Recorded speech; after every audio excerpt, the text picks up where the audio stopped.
Pues lo dicho, buenos días a todas y todos y bienvenidos y bienvenidas al cuarto y último webinar de este ciclo de webinar que hemos hecho sobre el plan de recuperación, transformación y resiliencia, con todas las convocatorias de ayudas que se han publicado para ayuntamientos en relación al desarrollo de medidas relacionadas con la movilidad sostenible y el transporte público. Como sabéis, ya hemos realizado 3 anteriores con diferentes temáticas y que tenéis disponibles en el canal de YouTube del Instituto de Movilidad, por si queréis revisarlo. Y tanto el tercero como el de hoy está muy centrado en la convocatoria DUS 5000, que está orientado a municipios de menos de 5.000 habitantes. Y bueno, en la sesión anterior vimos todos aquellos proyectos que estaban relacionados con la implantación de sistemas de transporte a la demanda, y hoy tenemos un panel lleno de profesionales donde vamos a analizar todas las demás medidas que se pueden contemplar, que se pueden llevar a cabo bajo el paraguas se pueden financiar bajo el paraguas de esta convocatoria. Así que hoy contamos y agradecemos la presencia de María Cuello León, que es arquitecta y máster en transporte y accesibilidad; David Álvarez Castillo, ingeniero de caminos, canales y puertos, que es experto en transporte público, tráfico y movilidad sostenible, y bueno, es el vicepresidente del instituto; a Julián Sastre González, doctor, ingeniero de caminos, canales y puertos, experto en transporte público, movilidad sostenible; y a Manuel Calvo Salazar, de Estudios MC, doctor en movilidad sostenible. Bienvenidos y muchísimas gracias a todos y todas por uniros a este webinar. Que, si os parece, le doy paso. Voy a empezar con una breve introducción, el recopilatorio de la convocatoria y analizando algunos documentos que se han publicado recientemente, y luego os daré paso a cada uno para que os terminéis de presentar con la información que queréis facilitar a los asistentes, y para que contéis aquella parte de los proyectos que se pueden, como decimos, financiar bajo esta convocatoria. Bueno, simplemente recordar que el programa DUS 5000 está gestionado por el IDAE mediante la concesión directa de ayudas a las entidades locales que resulten beneficiarias. ¿Quiénes son esas entidades locales posibles beneficiarias? Pues todos aquellos municipios del reto demográfico, que son municipios de menos de 5.000 habitantes y municipios no urbanos de hasta 20.000 habitantes, siempre que todas sus entidades singulares, todos sus núcleos poblacionales, tengan menos de 5.000 habitantes. En esta presentación tenéis el enlace, como en la anterior, para ver ese documento Excel donde aparecen todos los municipios que pueden acogerse a esta convocatoria, aunque en el Real Decreto se deja la puerta abierta a que, si un municipio considera que cumple las condiciones y no aparece recogida en el listado de municipios de reto demográfico, puede hacer la solicitud al IDAE para que se analice su caso. Como sabéis, la subvención se va a subvencionar el 85% de la inversión subvencionable, o sea, de la inversión de los costes que se consideran elegibles, pudiéndose llegar al 100% en aquellos proyectos que se llaman proyectos integrales, que son aquellos que logran alcanzar un 15% de reducción de emisiones con respecto a la situación de partida, o la implantación de sistemas de transporte a la demanda, que son financiados al 100%. Las actuaciones pueden tener un presupuesto o una inversión que oscile entre los 40.000 y los 3 millones de euros para solicitar. Y hay una serie de actuaciones que se consideran actuaciones complementarias dentro de los proyectos, que se refieren a, por ejemplo, en el caso de una peatonalización, pues el arreglo de la iluminaria para hacer la zona más agradable, poner arbolado. Todo eso se consideran actuaciones complementarias y solo se financian al 15%. Los plazos, que es muy importante, bueno, pues mañana, no el 6, sino mañana, día 5, es cuando se abre la convocatoria. Hay un plazo de 1 año natural para presentar las solicitudes o hasta que se agote el presupuesto, y luego hay un plazo de 24 meses para desarrollar la medida y desde que se tiene la notificación. En cuanto a las actuaciones elegibles, en este caso, y a diferencia de otras ayudas, no es necesario que las actuaciones elegibles deriven de un plan de movilidad urbana sostenible, de un PEMUS o un plan director específico, Aunque sí es cierto que cuando analicéis veamos la memoria, pide una serie de informaciones que habrá que trabajarla previamente. Lo que sí piden expresamente es un estudio detallado que evalúe de manera particularizada todas las reducciones de emisiones en ahorros energéticos y el cambio modal que se produce con la implantación de la medida. Y este estudio tiene que estar basado en mediciones reales y datos estadísticos para el municipio y la zona concreta donde se va a llevar a cabo la actuación, no admitiéndose extrapolaciones de tráfico o premisas o estimaciones que se hayan llevado, que se hayan cumplido en otras actuaciones o que se conozcan de otras experiencias o similar. Y el ahorro energético mínimo para lograr la subvención es que es del 5%, es decir, la nueva situación tras la implantación de las medidas debe suponer un ahorro energético de al menos el 5%. Para presentar la solicitud, esta es la documentación que hay que presentar, una memoria con el formato en la plantilla que el IDAE nos facilita, en aquellas actuaciones que se llevan a cabo en vías, construcciones de carriles bici, desvíos de tráfico, peatonalizaciones, se pide expresamente un anexo con el detalle de la actuación, el estudio del ahorro de emisiones y energía, como comentaba, y todos aquellos planos que ayuden a facilitar la comprensión de la medida que se va a ejecutar. Las medidas o las actuaciones que tienen cabida dentro de esta línea, que como sabéis son 5, pero la línea de la movilidad sostenible son las que tenéis aquí, temas de actuación de promoción en la movilidad peatonal y reordenación del diseño viario, que María Cuello nos va a comentar, nos va a hablar sobre estas actuaciones, implantación de la movilidad en bicicleta y caminos escolares, de lo que nos va a hablar Manu, temas de políticas de aparcamiento disuasorio, aparcamientos de integración que abordará Julián Sastre, y el tema de transporte público, promoción del transporte compartido y vehículos eléctricos que nos comentará Julián. He marcado, como veis, algunas con un recuadro celeste o azul, porque son las que el IDAE, en la presentación que he realizado esta semana, las ha marcado únicamente dejando fuera las demás. No significa que las demás no tengan cabida, pero como las han dejado así marcadas, pues entiendo que puede que le den prioridad a estas medidas, así que por tenerlo en cuenta.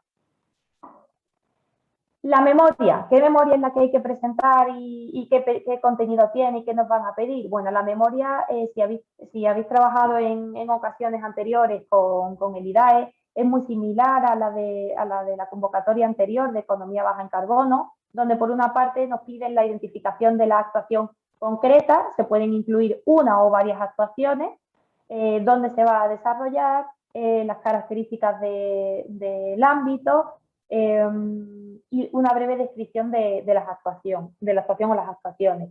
La descripción general del proyecto, ya con más detalle, donde nuevamente se incluye la descripción de las medidas. La memoria sí que es cierto que puede hacerse un poco repetitiva a la hora de su elaboración, pero bueno, piden toda esta información y es bueno cumplimentarla. Y aquí es donde se van a incluir ya toda la información técnica, toda la documentación, la explicación de todas las medidas que se van a tomar, las actividades que conlleva la actuación en sí misma y finalmente todo el detalle concreto del proyecto, donde ya va presupuesto, el presupuesto desglosado, los costes elegibles, el cálculo del ahorro total que se produce, indicadores de productividad, la planificación en tiempo de la actuación, etcétera. Es una medida larga que solicita mucha información y como digo, se puede hacer un poco repetitiva, pero lo que hay que ir haciendo es ir ampliando la información progresivamente en cada apartado. Algunos aspectos a tener en cuenta que son muy importantes, y ya casi con esto voy terminando, es en primer lugar la importancia que se le está dando en esta convocatoria al informe de ahorro de emisiones, que como comentaba antes y copio textualmente del Real Decreto, debe estar basado en datos de mediciones reales, bioestadísticos para el municipio o la zona concreta donde se va a llevar a cabo la actuación, no admitiéndose extrapolaciones de tráfico, tipos de vehículos de otros emplazamientos. Cada actuación debe recoger todos los ahorros que se deriven de la misma, es decir, si se trata, por ejemplo, de una peatonalización, como os decía, y además se va a aprovechar para hacer un cambio de iluminación, y con ese cambio de iluminación se van a conseguir unos ahorros porque las bombillas utilizadas pues, van a ser de bajo consumo, esos ahorros también se deben contemplar, calcular e incluir en la memoria. Todo lo que se considere documentación adicional que sea pertinente incluirla, se incluirán como anexos y se debe indicar claramente en la memoria qué son esos anexos y por qué son importantes para la memoria. Es importante cuidar bien todas las cifras entre todos los documentos, es decir, vamos a tener la memoria, vamos a tener el informe de ahorro de emisiones, debe haber una coherencia en las cifras y que no bailen los números, porque eso puede llevar a que nos hagan un requerimiento o que puedan rechazar la solicitud de la ayuda. Únicamente van a realizar un requerimiento para solventar aquellas cosas, aquellos aspectos que no tengan claro y que haya que solucionar. Si no se consigue solventar en ese requerimiento, no se concedería la subvención. Y es muy importante tener los proyectos de las actuaciones a nivel de ejecución, ¿vale? Porque priman, las valoraciones de las actuaciones priman que uno de los aspectos sea la rápida implantación o la implantación de manera inminente una vez que se notifica que se aprueba la subvención. Y nada, solo recordar que como inversiones subvencionables tenemos todos los gastos de elaboración de planes de movilidad, planes directores y los estudios de energía, así como cualquier otro estudio de viabilidad, de diseño, de trabajo que sean necesarios y que estén asociados a la implantación de las medidas y las adquisiciones de vehículos eléctricos enchufables. Son todas aquellas actuaciones que se consideren complementarias, que veíamos antes que se financiarán al 15%, se pueden incluir, aunque con ese límite de financiación, y no serán elegibles bajo ningún concepto aquellas actuaciones donde el uso final no esté vinculado a la movilidad real, a conseguir un cambio modal, sino que vaya más orientada a otros usos tipo deportivo o turístico. Y bueno, eso era lo que os quería contar resumidamente, y ahora, si os parece bien, le doy paso a los compañeros, a las compañeras. En concreto vamos a empezar con María Cuello, para que nos cuente pues, algunas medidas que se pueden implantar y llevar a cabo dentro del... Uy, perdón, que he dejado de compartir, ya, se me ve. Dentro del marco de esta convocatoria. Como sabéis, todas las dudas que tengáis las podéis ir dejando por el chat, aunque al final tendremos un ratito para debatir y resolver todas las consultas. Muchas gracias. Gracias, Cinta. Bueno, yo, como me ha presentado Cinta, soy María Cuello, soy arquitecta con la especialidad de urbanismo y además soy máster en transporte urbano y metropolitano y también máster en accesibilidad universal. Llevo trabajando 13 años en Consultora Salomón como jefe de proyectos y también, bueno, muchos me conocéis como docente del Instituto de Movilidad. Bueno, Cinta lo que me ha pedido hoy era que contase algunas ideas, ¿no?, para municipios pequeños que pueda, bueno, sobre promoción de la movilidad peatonal. Entonces, bueno, primero quería traer, para modo de introducción, un esquema del IDAE, ¿no? ¿Cuál es el objetivo final que tienen estas ayudas? Bueno, el ahorro energético, por un lado, que ya ha dicho Cinta que tiene mucha importancia, pero sobre todo es el cambio del concepto de ciudad, ¿no?, de una ciudad que se ha diseñado para los coches, con mala accesibilidad, con congestión, con grandes necesidades de desplazamiento, a buscar o alcanzar una ciudad que esté enfocada a las personas, con barrios con vida, ciudades accesibles, inclusivas, que estén enfocadas a la movilidad sostenible. Entonces, muchos pensaréis que, bueno, que para municipios pequeños, pues que hablar de este tipo de ciudades y estos problemas que no son vuestros problemas. Sin embargo, nosotros ya hemos visto que en municipios pequeños ocurre pues una cosa muy característica, y es que se utiliza muchísimo el coche para desplazamientos muy, muy cortos, ¿no? ¿Qué ocurre con esto? Pues hay un círculo vicioso, y es que se utiliza más el coche, hay más demanda de aparcamiento, más ilegalidad en el aparcamiento, doble fila, etcétera. Los peatones, además, en los pueblos suelen ir por la calzada porque en las aceras apenas hay espacio para ellos, con lo cual hay más inseguridad vial. Esta inseguridad vial, ¿qué hace? Pues que las personas prefieran ir en coche porque se sienten más seguras, con lo cual mayor utilización del coche. Y además hay una característica también de los pueblos y es que en la mayoría de los casos las principales vías de circulación atraviesan el núcleo urbano, ¿no? Cruzan el centro para ir de un punto a otro. Y esto pues empeora la calidad de vida. ¿Qué medidas podemos hacer para mejorar esta situación? Y ahí es donde entran estas ayudas, ¿no? Pues creo que hay, bueno, creemos que hay dos actuaciones importantísimas. Por uno, las que van enfocadas a la mejora del espacio peatonal y a la peatonalidad, y por otro, las que vienen a restringir el uso del vehículo privado, del automóvil, a través de la reordenación de flujos y del diseño viario. ¿Cuáles podrían entrar a formar parte de estas actuaciones de mejora del espacio peatonal? Bueno, pues algunas podrían ser las peatonalizaciones, que ya hemos hablado, el establecimiento de áreas de prioridad peatonal, zonas 20, calles residenciales, etcétera, la eliminación de barreras y mejora de la accesibilidad, mejora de acerados, de pasos de peatones, etcétera.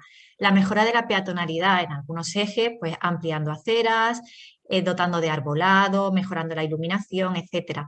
Caminos escolares seguros, que luego lo va a comentar Manu, crear una red de áreas estanciales o mejorar las plazas o los espacios que quedan en algunas zonas de los pueblos y con estrategias de urbanismo táctico para el incremento del espacio peatonal. Estas estrategias, además, sirven para cualquiera de las medidas anteriores, ¿no?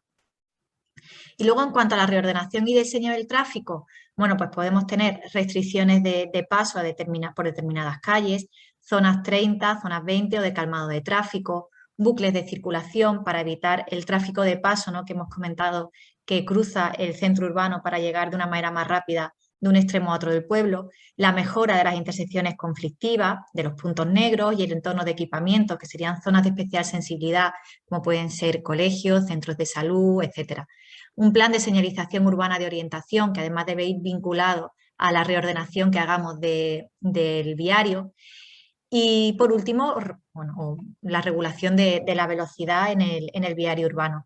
¿Qué queremos conseguir con todas estas medidas de reordenación del tráfico? Bueno, pues dotar de seguridad vial a estas nuevas actuaciones que haremos en el espacio peatonal, ¿no? ¿Qué beneficios se obtienen con peatonalizar? Y además, bueno, peatonalizar o mejora de la peatonalidad en general. Bueno, hay una mejora medioambiental clara, ¿no? Eliminamos contaminación, pero también ruido, accidentalidad. La salud mejora, por un lado, la accidentalidad y además estamos potenciando la movilidad activa con los desplazamientos a pie y en bicicleta. Hay una mayor inclusión, ya que estamos diseñando calles en las que se puede sentir o se puede desplazar igualmente de cómodo un niño de 8 años que una persona mayor, ¿no? También potenciamos el turismo. ¿Por qué? Porque en muchos casos los municipios turísticos estamos intentando proteger el centro más urbano, donde se suelen localizar los monumentos y, bueno, pues es mucho más agradable caminar y pasear por este tipo de ciudades. Potenciamos también la identidad de la ciudad. Las personas además se sienten más a gusto en este entorno. Culturalmente conseguimos un espacio donde se puedan llevar a cabo pues, actuaciones de pequeños comercios, gastronómicos, etcétera, ¿no? Eso también ayuda a dar vida, ¿no? Entonces son actuaciones que tienen un componente social muy importante, donde las personas pueden relacionarse y son zonas de estancia. Y luego se mejora la economía, mejoramos la economía de la calle donde se hace la peatonalización, de esos locales y, por tanto, del entorno. Pero para llevar a cabo una correcta peatonalización, pues hay que tener en cuenta varios factores. Hay que planificarla bien, no solo la calle en sí, sino el entorno que se verá afectado. Solucionar el tema de aparcamiento, en especial el aparcamiento de residentes. El diseño que refuerce la accesibilidad tanto de peatones como de bicicleta, y no solo en la propia vía, sino en los accesos desde el resto del municipio a esa zona, ¿no?, a ese centro que estamos creando mucho más atractivo. No olvidar a las personas con discapacidad. no solo a las personas con movilidad reducida que tienen que desplazarse en silla de ruedas, sino a personas que son ciegas y que necesitan o que tienen diversidad funcional y necesitan otro tipo de orientación en la calle para sentirse seguros. Y luego, muy importante, que haya una participación ciudadana, ¿no? Como veis en la imagen, pues se puede intentar que sean los propios vecinos los que ayuden al diseño de la peatonalización. En cuanto a la reordenación del tráfico, quería traeros unos ejemplos. Se ve que lo he hecho en Halloween porque me ha quedado un poco horrible, pero quería que quedara claro cuál es el concepto. Y el concepto, tenéis la imagen de la izquierda, que se supone que es un municipio con un núcleo central más oscuro, y lo normal es que haya vías de circulación que atraviesen el municipio, de manera que lo más cómodo para ir de un lado a otro sea atravesando el centro urbano. ¿Qué es lo que queremos conseguir? Bueno, pues que haya unos bucles de circulación que eviten el poder atravesar ese centro urbano a través de bucles de circunvalación o circunvalaciones, aprovechando viario que pueda tener un poquito más de alta capacidad o que sea, bueno, que nos interese más por gestión de tráfico, que el tráfico fluya por esos viarios y que al centro urbano se acceda en peine, de manera que solo puedan entrar al centro urbano los vehículos de residentes y que ya con actuaciones mucho más amables, de manera que el acceso al centro urbano pues pueda ser a pie, etcétera. Perdón. Para ello, bueno, pues aparte de las restricciones aparte de las restricciones de paso y el rediseño de la ordenación, ¿no?, del tráfico, pues tenemos que incluir unas medidas de calmado de tráfico que nos sirvan para dar seguridad vial a las actuaciones. ¿Qué actuaciones podemos llevar a cabo? Pues estrechamientos de carriles, que es una medida muy efectiva para reducir la velocidad, evitar la continuidad lineal en los itinerarios motorizados, creando zigzags, por ejemplo, con estacionamiento a un lado o a otro de la calzada, de manera que obligue a ir haciendo zigzag y, por tanto, a reducir la velocidad, instalación de pasos de peatones sobre elevados, con cojines berlineses, reductores de velocidad, bueno, ya serían como temas más serios, pero bueno, son aspectos, ¿no?, que ayudan a reducir la velocidad. También mejorando las intersecciones desde el punto de vista del peatón, como se ve en la imagen, ¿no?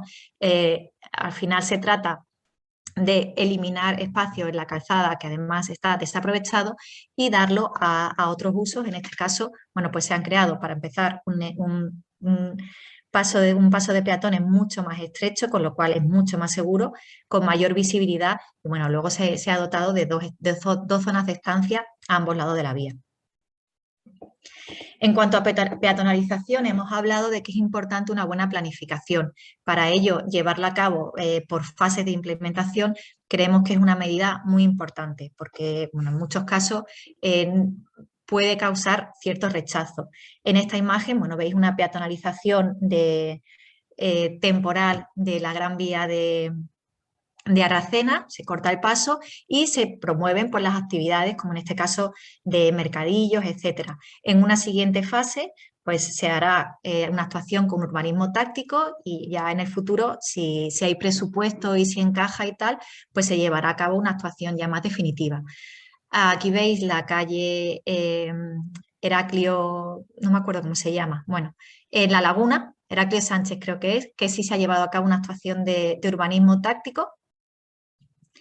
Y bueno, aquí es una calle de Estepona, donde ya, bueno, pues una peatonalización completa de la calle. También se puede mejorar los itinerarios peatonales, no necesariamente con peatonalizaciones completas, en este caso es una mejora de la peatonalidad, que se ha ampliado el espacio peatonal, es un caso de Barcelona, pero se mantiene la acera y lo que se hace es llevar una ampliación en la calzada, en este caso también con urbanismo táctico, pues se amplía considerablemente el espacio destinado al peatón. Otras actuaciones, bueno, pues pueden ser pues, con plataforma compartida en calles con velocidad limitada a 20, donde no hay espacio para tener unas aceras anchas de 1,80, pues bueno, pues se puede jugar con este tipo de soluciones siempre que sean calles con muy poco tráfico, de manera que se comparte el uso entre el vehículo privado, la bicicleta y el peatón, siempre con prioridad peatonal y ciclista y con medidas además que eviten que se pueda alcanzar velocidades muy elevadas, por ejemplo, con zigzag y evitando la linealidad del recorrido motorizado. Otras actuaciones, bueno, pues en muchos pueblos, este es un ejemplo de Aracena, veis las imágenes de cómo es el espacio, pues simplemente es una zona muy abierta entre las edificaciones que es todo calzada prácticamente, que se utiliza para gestiones de carga y descarga y como zona de aparcamiento. Además, se detecta en este tipo de zonas, por ejemplo, nosotros la detectamos en las visitas técnicas, muchísima indisciplina del aparcamiento. No había apenas espacio para las personas, con lo cual también tienen que descender a la calzada para transitar. Y bueno, pues este espacio pues es un espacio que se presta, ¿no?, a este tipo de transformaciones, dejando circulación, dejando aparcamiento ya de una manera ordenada y sobre todo ganando espacio para el peatón, ¿no?, dejando un carril, dos de circulación, pero no tanto espacio destinado al vehículo privado. En definitiva, bueno, pues se trata de diseñar un nuevo modelo de movilidad, ¿no? Ver qué ciudad queremos, incrementando los desplazamientos a pie, incrementando el uso de otros modos sostenibles como la bicicleta o el vehículo eléctrico, disminuyendo los desplazamientos en vehículo privado y mejorando la calidad del espacio urbano. Y con esto, bueno, espero haberos podido dar algunas pautas, ¿no?, o algunas ideas sobre qué medidas se pueden implantar en cuanto a potenciar los desplazamientos peatonales restringiendo el uso del vehículo privado. Muchas gracias, María. Claro que sí, muchísimas ideas estupendas y además el ejemplo de Aracena creo que es un ejemplo claro al ser un municipio pequeño y muy interesante. Pues muchísimas gracias. A vosotros, Si te Cinta. Si te parece, por seguir el orden de las actuaciones que tenemos en la memoria del IDAE, les podemos dar paso a Manuel Calvo. Manu, ¿te apetece intervenir? Hola, ¿qué hay? Buenos días. Gracias, Cinta. Gracias al Instituto de la Movilidad perdón, por tenerme en cuenta, por invitarme a hablar de las cuestiones que me apasionan en relación a la transformación de los sistemas de movilidad hacia mayores cotas de sostenibilidad. A mí me ha tocado esta mañana hablar sobre la bicicleta en entornos urbanos rurales, que son entornos difíciles, que no estamos acostumbrados los planificadores a intervenir de manera decisiva en ellos, puesto que normalmente trabajamos en ciudades de mayor tamaño, pero que no obstante tienen una potencialidad, considero, una potencialidad muy importante en la transformación general de los sistemas de movilidad y sobre todo de la filosofía de cómo miramos a nuestras ciudades y a los lugares y a los espacios donde vivimos y convivimos con nuestros vecinos y con nuestras vecinas, ¿no? María creo que ha asentado y ha asentado también las dos cosas, un contexto muy definido y muy clarito en relación a qué es lo que debe hacerse en los municipios rurales en la definición de los nuevos sistemas de movilidad. Y la bicicleta lo que hace es contribuir a eso desde un punto de vista complementario. Es decir, normalmente cuando hablamos de bicicleta tendemos a pensar sobre los carriles bici en un primer momento y sobre la infraestructura ciclista. De hecho, yo como consultor me he encontrado en muchas ocasiones donde me llaman pueblos pequeños y me dicen, oye, que es que queremos hacer un carril bici porque hay una subvención que nos financian en la ejecución de un carril bici, ¿no? Normalmente este tipo de medidas aisladas en relación a la infraestructura para mejorar la circulación y el uso de la bicicleta son un fracaso. Yo tengo muchísimos ejemplos donde hay municipios menores de 5.000 habitantes, pero también mayores de 5.000 habitantes, situados en zonas rurales donde se ejecuta un carril bici que no se utiliza. No se utiliza porque en realidad la bicicleta en estos ámbitos, en estos contextos urbanos, no necesita de infraestructura de uso exclusivo. Es decir, cuando nosotros consideramos una ciudad donde el peatón es la medida de todas las cosas, y cuando me refiero a la medida de todas las cosas no son solo medidas físicas, sino también, por ejemplo, medidas normativas, pues la consideración de la bici y de aquellos medios que, por ejemplo, el IDAE pretende promocionar, pues son muchísimo más abultadas. Es decir, las posibilidades de uso por parte de la ciudadanía de este tipo de medios de transporte es mucho más posible y mucho más cómoda, sobre todo, ¿no? Dejadme que os comparta una imagen.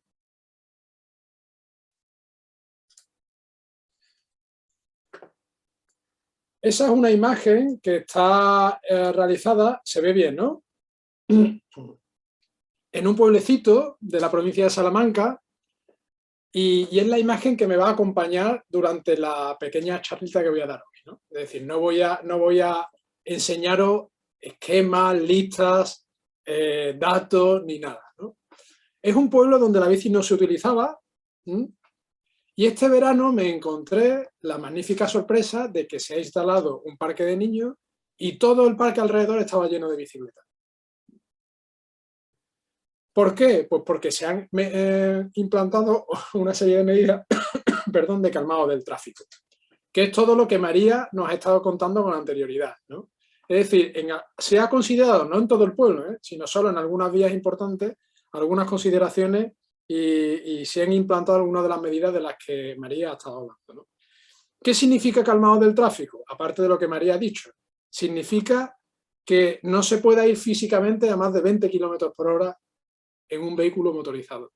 Esa tiene que ser nuestra velocidad de diseño, teniendo en cuenta que la compatibilidad total entre medios no motorizados y medios motorizados, es decir, compartir el espacio, se produce aproximadamente a 15 km/h. Esa debe ser nuestra velocidad de diseño.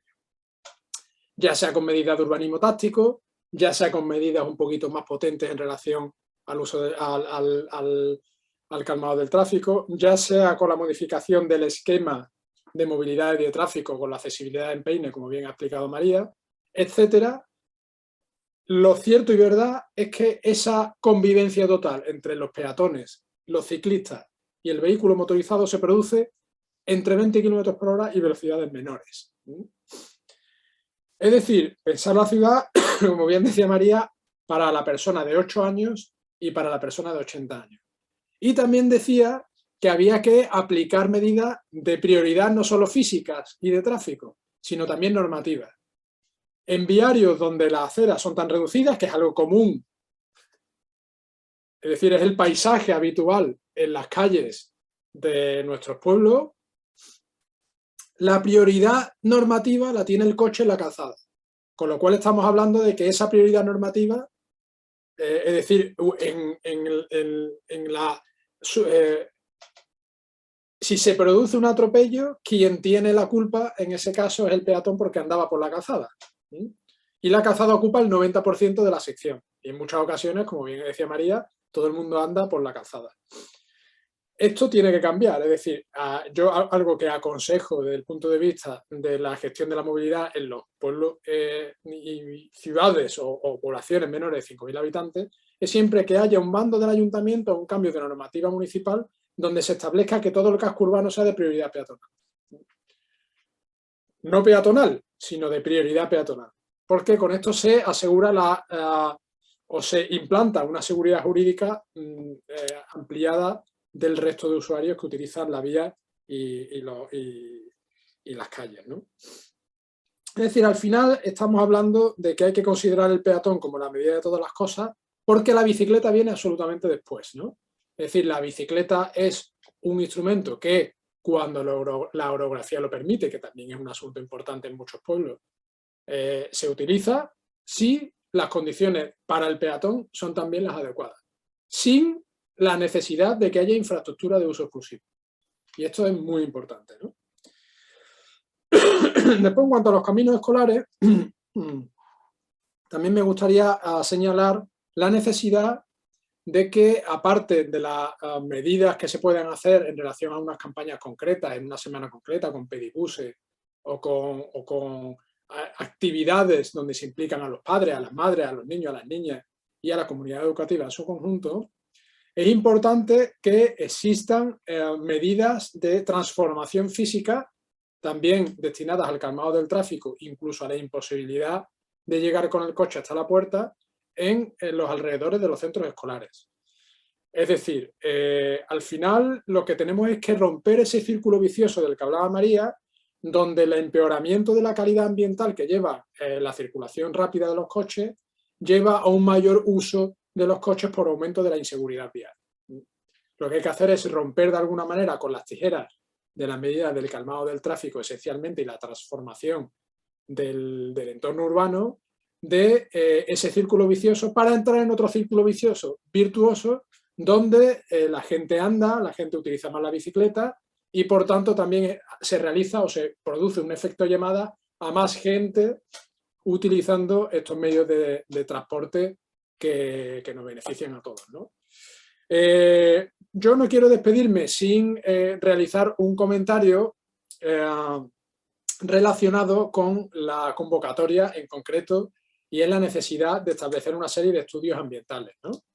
Y energéticos. Evidentemente, viniendo estas ayudas del IDAE no podía ser de otra manera, puesto que el IDAE al final es un instituto que se dedica a la diversificación y a la mejora de la eficiencia del consumo energético, pero sin embargo a mí me hubiera gustado que se hubiera enfocado la convocatoria más hacia la transformación urbana y la mejora de la calidad por los efectos sociales y económicos que esto puede tener en los pueblos, ¿no? Sin demostrar quizá ese aumento o esa reducción del consumo energético o sin ser eso una premisa excluyente al resto de las demás convocatorias o de las demás iniciativas que se pudieran tener, ¿no? Porque si estamos hablando de pueblos que son muy pequeñitos, donde efectivamente el coche o no hay problemas de tráfico, puesto que además no son municipios relativamente turísticos ni nada de eso, pues yo creo que se debería al menos haber definido un espacio para la exceptuación de medidas que quizás sin demostrar esa reducción del consumo energético, sí demuestren un aumento sustancial de estos otros medios de transporte y de la mejora de la calidad ambiental y la calidad urbana de estos pueblos, ¿no? Pues muchísimas gracias. Muchísimas gracias a ti, Manu. Como siempre, excelentes aportaciones y totalmente de acuerdo contigo en esa visión de la convocatoria y que es cierto que hay que cumplirla como la estipulan, pero que quizás podría orientarse desde otra perspectiva, ¿no? Que permita realmente el cambio modal a corto o medio plazo. Si os parece, le damos paso ahora a Julián Sastre, que nos va a hablar sobre el tema de los aparcamientos disuasorios. Julián.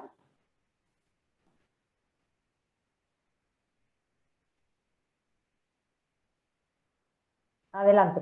No te escuchamos, ¿vale? Manu, tienes que, por favor, quitar tu audio y Julián también. Ahora sí, ahora creo que sí, ¿no? Que ya me escucháis, ¿no? Sí. Bueno, pues espero además que no haya mucho ruido de fondo porque he tenido que conectar. Tenía algunos problemas de internet. Obviamente de la parte que a mí, que es el aparcamiento. Entonces, lo que desde el punto de vista de política de aparcamientos que contempla estas medidas, bueno, pues aquí hay que hablar en primer lugar de lo que se llama aparcamientos disuasorios, que también es conocido en algunos sitios como park and ride, aunque sea una terminología inglesa, pero que a mí me gusta denominarlos aparcamientos de integración. ¿Y qué son? Son aparcamientos en los que están en el borde, en este caso como son municipios pequeños, pues estarían en el borde de la ciudad y que lo que hacen es evitar que en los centros entren esos aparcamientos. Cuanto más alejado y más conectado con el transporte público, mejor funciona, ¿vale? A mí me gusta llamarle aparcamientos de integración porque la palabra disuasorio parece como muy negativa y en ese sentido creo que son aparcamientos que conectan con el transporte público o que permiten luego ya entrar en municipios pequeños pues caminando hacia los centros. ¿Cómo deben ser? Pues si es conectado con transporte público, con integración tarifaria, es decir, que no tengas que pagar dos veces, tienen que ser cómodos, tienen que ser bien conectados y accesibles desde la red viaria o peatonalmente hacia el centro y tienen que ser seguros, iluminados, etc. aparcamiento, el otro concepto que os quería transmitir es el aparcamiento de borde versus este que hemos denominado de integración. Los de borde son cuando ya los municipios son un poco más grandes, están más metidos dentro de la ciudad, pero esos no son aparcamientos de integración o disuasorios, ¿vale? Y las ayudas estas, como están orientadas a la movilidad sostenible, no valorarán adecuadamente que se haga en pleno centro. Muchos municipios nos hemos encontrado que quieren pedir ayudas para poner un aparcamiento en la plaza central del pueblo. Bueno, pues eso no está bien visto por este tipo de ayudas que están orientadas a una movilidad sostenible y no a generar más tráfico en los centros. Respecto a las zonas reguladas, como sabéis, pues es conocido también en muchos casos como la zona azul, lo que sirven es para optimizar el uso del espacio, ¿no? Y animan a usar el transporte público y la movilidad activa, por lo que están también bien vistos. Carga y descarga, pues siempre digo lo mismo, las mercancías no botan, pero tienen una importancia muy grande, en especial en estos tiempos del comercio electrónico. Me vais a perdonar el ruido que hay a mi alrededor. Y las políticas de aparcamiento son una herramienta muy útil para promover la movilidad sostenible mediante el transporte público o mediante los movimientos de movilidad activa, peatón y bicicleta, de los cuales ya han hablado mis compañeros antes. Pero no se puede dar el palo si no hay una zanahoria, si no hay una alternativa. Entonces hay que generar primero esas actuaciones en movilidad activa o en el transporte público para luego poder limitar el espacio público para el aparcamiento en las zonas centrales antes de que se generen problemas. Bueno, aquí pongo imagen estamos en municipios más pequeños. Pero veis como un aparcamiento disuasorio está conectado perfectamente con el transporte público y es inmediato, es cómodo, es ágil, es rápido. Y aquí tenemos un ejemplo, pues este es de Mairena del Aljarafe, este de la derecha, en el que veis cómo está conectado con el metro, ¿no? Esto es en un municipio del entorno del área metropolitana de Sevilla y está conectado un aparcamiento disuasorio o de integración con el transporte público. Por eso lo llamo de integración. Si estuviéramos en municipios algo más grandes, esto es para que entendáis un poco de qué va el asunto, lo lógico es ponerlo, por ejemplo, como en Madrid, donde están las estaciones de cercanía más alejadas. Cuanto más alejado del centro, mejor funcionan esos aparcamientos. Y lo que no son aparcamientos de integración disuasorios son los que están metidos dentro, esto es Sevilla, en este caso, dentro del propio centro. Y bueno, con esto termino esta pequeña intervención para que os hagáis una idea sobre el tema de las políticas de aparcamiento que se pueden contemplar en estas ayudas. Pues muchísimas gracias, Julián, a ti también. Yo, si me permite, solo quería hacerte una pequeña, bueno, no una matización, sino complementar tu intervención comentando que, bueno, esos aparcamientos que hemos visto, que a lo mejor nos recuerdan más a una gran ciudad, ¿no? Es perfectamente replicable en un pequeño municipio, donde lo ideal es situarlo, si no hay transporte público, cerca de los accesos principales al municipio, y se pueden aprovechar pues solares que haya que se conviertan en aparcamientos, no necesariamente un aparcamiento costoso, sino con medidas pues más económicas, de barreras y pintar en el suelo los espacios. Muchísimas gracias. Creo que es una medida muy interesante y que muchos pueblos, como por ejemplo Vejer, Setenil, en Cádiz, tienen aparcamientos en la entrada de los municipios y que luego hacen que el paseo y la vida en lo que es el casco urbano sea muchísimo más agradable, no solo para el turista, sino sobre todo para los residentes, ¿no? Que disfrutan de sus calles mucho más. Así que súper interesante lo que nos plantea. Julián, muchísimas gracias. Gracias a vosotros. Y nada, para terminar le damos paso a David que nos va a hablar sobre políticas de transporte público, colectivo, transporte compartido, también para este tipo de municipios. No sé si David no me sale aquí en la pantallita. Sí, estoy. Ahí te veo. David, adelante cuando quieras. Y bueno, pues muchas gracias, Cinta. Buenas tardes a todos. Para nosotros, pues desde el Instituto de Movilidad siempre es un placer y una alegría poder contar y transmitir cosas de interés. En este caso voy a compartir la presentación que tenía preparada. Vamos a ver. ¿Se ve? ¿Cinta se ve? Vale. Bueno, pues dentro de un poco de estas convocatorias de ayudas para ayuntamientos, es verdad que hemos ido viendo diferentes medidas. Quiero dar un paso atrás, es decir, empezar de por qué estamos hablando de todo esto, ¿no? Y además algo ya ha estado contando María Cuello. ¿Cuáles son los problemas actuales de las ciudades, grandes y pequeñas? Lo primero es que ese crecimiento poblacional que tienen los territorios están haciendo que, bueno, lo primero es que exista una inmigración también de zona rural a grandes ciudades, de grandes ciudades a zonas dormitorio, está aumentando la movilidad. También en todas nuestras generaciones tenemos un problema y es ese objeto de deseo que tenemos todos por el vehículo privado. Eso nos lleva a un uso irracional del vehículo privado, bien por estatus, porque creemos que es más cómodo, porque creemos que es más rápido. Y en municipios de menor población, los que se han llamado de retos demográficos, ese concepto de usar el coche de puerta a puerta está mucho más arraigado y además lo ha comentado muy bien María, el coche se usa de puerta a puerta, además nos genera problemas de aparcamiento, hay ilegalidad.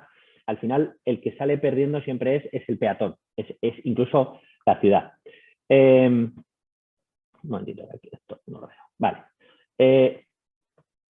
¿Cuáles son los problemas que nos han surgido? Pues tenemos ciudades en las que estamos elevando la contaminación atmosférica, estamos elevando la contaminación acústica y visual. Yo estoy acostumbrado ya a ir a pueblecitos que antes tenían mucho encanto, pero ahora está toda la plaza llena de coches. Antes lo habéis visto el ejemplo de Aracena, llegas a una plaza enorme que puede ser un espacio estancial muy interesante y solo ves coches.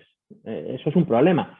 También estamos generando congestiones y atascos. Hay municipios pequeños que por tener una carretera que la está cruzando, se forman unos tapones en la misma. Todo eso produce la prolongación de los tiempos de viaje, un consumo energético ineficiente, que es un poco en la línea en la que van dirigidas estas ayudas. Es decir, queremos reducir ese consumo energético ineficiente, vayamos a lo sostenible, aumento de accidentes y el coste económico social. ¿Todo esto qué hace? Bueno, pues genera este concepto de la movilidad urbana sostenible que antes, hace 5 o 10 años, yo decía que era una moda y ahora ya hay que decir que está totalmente implantada. ¿Y qué busca? Pues lo que hemos venido contando un poco entre todos hoy, la transferencia del vehículo privado a otros modos de transporte públicos, a andar, a ponérselo fácil al peatón, ponérselo fácil al uso de la bicicleta y que sean competitivos, lógicamente. Lo que hay que hacer es ofrecer alternativas reales y crear nuevas medidas, ¿no? ¿Qué vamos a conseguir? La mejora de la calidad del aire, que hay que medirlo y que hay que presentarlo en estas ayudas, pero sobre todo lo que buscamos siempre es racionalizar la demanda en la utilización de los diferentes modos de transporte. No queremos demonizar al coche privado, pero que sepamos que tenemos un abanico mucho más amplio. Aquí veis lo que yo llamo las dos pirámides. A la derecha tenemos la pirámide invertida que todos conocemos, a la izquierda tenemos la pirámide directa que yo me he inventado. A la derecha vemos la pirámide invertida que, como digo, es muy famosa. ¿Por qué? Porque ya hoy en día se tiene muy claro que hay que empezar pensando en el peatón. Lo principal es el peatón. Ha estado hablando muy bien María de medidas de peatonalización para enfocar y fomentar esa movilidad. El segundo escalón de esta pirámide sería el ciclista. Manu Calvo ha estado hablando perfectamente de ese fomento de este modo de transporte que es limpio, que es sano y barato. El siguiente escalón, el transporte público, que es el que yo voy un poco a contar algunas medidas que se pueden implantar en municipios de retos demográficos que nos va a conseguir ese ahorro energético, nos va a conseguir esa reducción del uso del vehículo privado. Siguiendo por la pirámide está el transporte de mercancías y al final, como siempre, hay que dejar el último, el vehículo particular. Mi pirámide de la izquierda realmente es un poco de cómo se puede hacer esto. La base es, oye, pues podemos hacer un PEMUS, ¿no? Podemos hacer un plan de movilidad urbana sostenible. Sí, pues podríamos hacerlo si es un municipio grande, si se tienen recursos. Oye, que a lo mejor no es necesario irte ahí. Y el siguiente escalón es, tenemos ciertas zonas en la ciudad en las que generan un altísimo número de viajes, generan y atraen un alto número de viajes. Hagamos un plan específico, un plan de transporte a esos centros generados de movilidad. Y si no lo tenemos, bueno, pues si no lo tenemos nos vamos a la cúspide de arriba de la pirámide. Es decir, podemos desarrollar medidas, como en este caso, como hemos venido contando, que fomenten ese ahorro energético, que nos haga más sostenible las ciudades con, pues, ahí pongo una serie de ejemplos. A mí me gusta mucho enseñar esta diapositiva en la cual siempre digo que los que nos dedicamos a la planificación somos como médicos, que tenemos una botica entera, esto sería la botica, tengo una farmacia llena de medicinas y el planificador debe saber exactamente cuál es la medicina apropiada para esta ciudad. Es decir, cuando, por ejemplo, se ha hecho el PEMUS de Aracena, pues no se han inventado, vamos a poner una plataforma reservada, porque no tiene sentido otras medidas, ¿no? Entonces, bueno, pues ahí veis un poco diferentes medidas para promover el uso racional del vehículo privado, incentivar el uso del transporte público, incentivar el uso de la bici, la distribución de cargas. Esta sería un poco la botica en la que hay que elegir. ¿Qué sucede en municipios, como hemos dicho, en municipios pequeños, pues de menos de 5.000 habitantes, de menos de 20.000 habitantes? Bueno, pues hay una serie de medidas que, como se ha dicho en estas ayudas, te permite solicitarlas para desarrollarlas y vamos en esta misma medida, ¿no? Aquí es donde vemos un poco cómo promover el uso racional del vehículo privado. Pues una medida puede ser el desarrollar una plataforma para el coche compartido para los habitantes. Y en el caso del transporte público, pues las medidas que se han desarrollado, algunas las voy a contar, es pues, la implantación de lanzaderas, la implantación de un sistema de transporte público a la demanda y luego también pues, el tema de la apuesta por el vehículo eléctrico, la adquisición de vehículos para transporte público eléctrico. Esto, lógicamente, nos va a reducir emisiones de gases de efecto invernadero. Fijaros, plataformas de coche compartido. ¿Cuál conocemos? Pues si yo os pregunto, me diríais, pues BlaBlaCar, ¿no? Pues la plataforma quizás más potente de España es BlaBlaCar. Vale, pues venga, voy a hacer el ejercicio. Si yo vivo en un municipio pequeñito de Málaga, Totalán, quiero ir de Totalán a Málaga y me encuentro lo que estáis viendo aquí abajo. No hay viajes para el martes, esto lo hice el 1, creo, no había viajes. Es decir, los municipios pequeñitos no tienen esa oferta que te genera BlaBlaCar. ¿Qué hacemos entonces? Creemos nuestra propia plataforma. Y no es nada difícil, realmente, oye, pues con las ayudas que puedes solicitar, se puede desarrollar. Aquí veis un ejemplo del Ayuntamiento de Molina de Segura, también es un municipio pequeño, que desarrolló esa propia plataforma de vehículo compartido. ¿Cómo lo hacemos? Bueno, pues esto lógicamente lo que mira es hacer una planificación de las necesidades, es decir, cada uno de nuestros municipios, ¿qué necesita? Tendrá sus necesidades, puede que tenga una zona de universidad cercana, puede que tenga unas zonas de fábricas en el entorno, puede ser que cada municipio tendrá, pues bueno, vamos a desarrollar las necesidades. Después, diseñar y crear una plataforma. Las hay creadas que tú puedes habilitar, por ejemplo, esta que veis de Molina de Segura, realmente es una plataforma que se llama Compartir Coche, a la cual tú puedes hacer uso de ella, la particularizas, ¿no? Luego la pones en marcha y es muy importante siempre la difusión. Eso lo voy a ir repitiendo todo el rato, la difusión de todas estas medidas siempre es clave. Y otras cosas que se suelen hacer, lógicamente, es premiar, ¿no? Pues a lo mejor a los residentes que más viajes compartidos hagan, porque al final incentivas, fidelizas y al final estás consiguiendo lo que querías. Es decir, que 4 personas que podían ir en 4 coches, al final vayan en uno solo. Otra medida puede ser las lanzaderas. Y aquí veis cómo Julián y yo compartimos un montón de presentaciones y hemos usado la misma foto. Él para hablar de los aparcamientos de integración y yo para hablar de las lanzaderas. ¿Qué son las lanzaderas? Bueno, al final son servicios de transporte público en el cual no tiene sentido crear una línea, no es una línea regular que te cubra, no, hagamos un origen y un destino, un punto de generación, un punto de atracción para unir zonas y evitar coches, ¿vale? Lo que buscamos al final es sustituir el uso del vehículo privado por buses, pero sobre todo las lanzaderas están pensadas para cubrir horas punta. Es decir, si tenemos un municipio y tenemos una fábrica, la fábrica de galletas Fontaneda que está a 7 kilómetros y la mayoría de los habitantes de mi municipio van allí a trabajar y van 80 personas y van en 80 coches, bueno, pues pongamos una lanzadera, ¿no? De esa forma, ¿qué vamos a necesitar? Pues que la gente vaya a las horas de entrada y vuelvan a las horas de salida. Eso es lo que se consigue con las lanzaderas.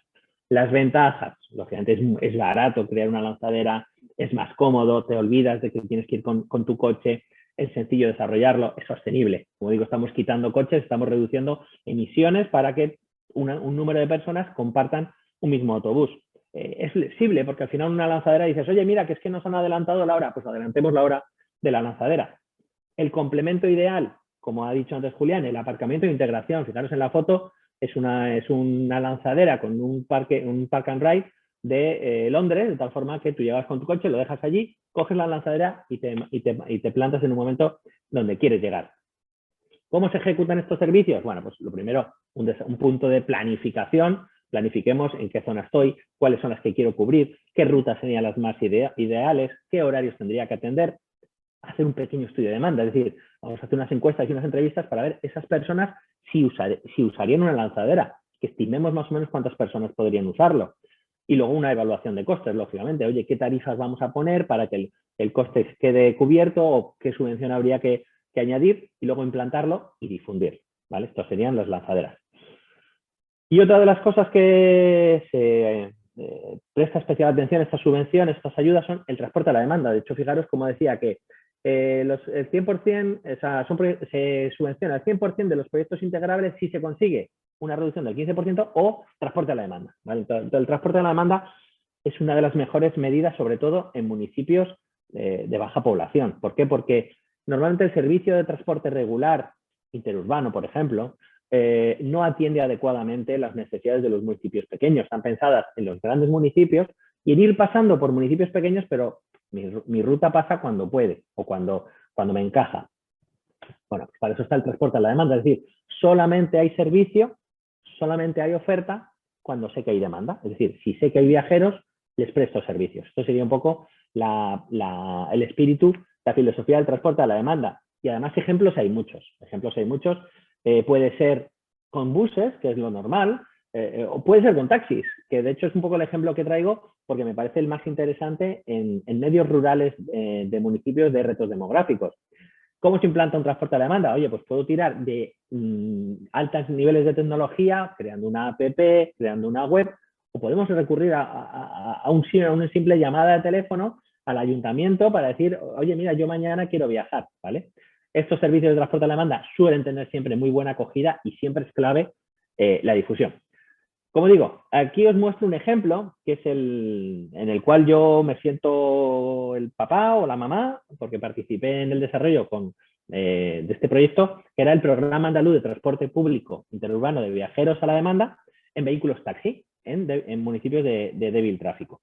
Aquí habría que preguntarse un poco por qué se desarrolló este programa de transporte a la demanda o, sobre todo, por qué podemos apostar por el transporte a la demanda. Pues mira, porque existen zonas rurales de débil tráfico que lógicamente también tienen sus necesidades de movilidad, porque algunos servicios de transporte público o resultan deficitarios económicamente, porque para transportar 8 personas me cuesta muchísimo llevar un autobús y estar moviéndolo ida y vuelta, o porque son inviables operacionalmente por la orografía, por ejemplo, ¿no? O las infraestructuras que existen. Muchas veces una de las principales necesidades de los municipios pequeños es la necesidad de acudir a los centros médicos sanitarios que normalmente no están en mi propio municipio.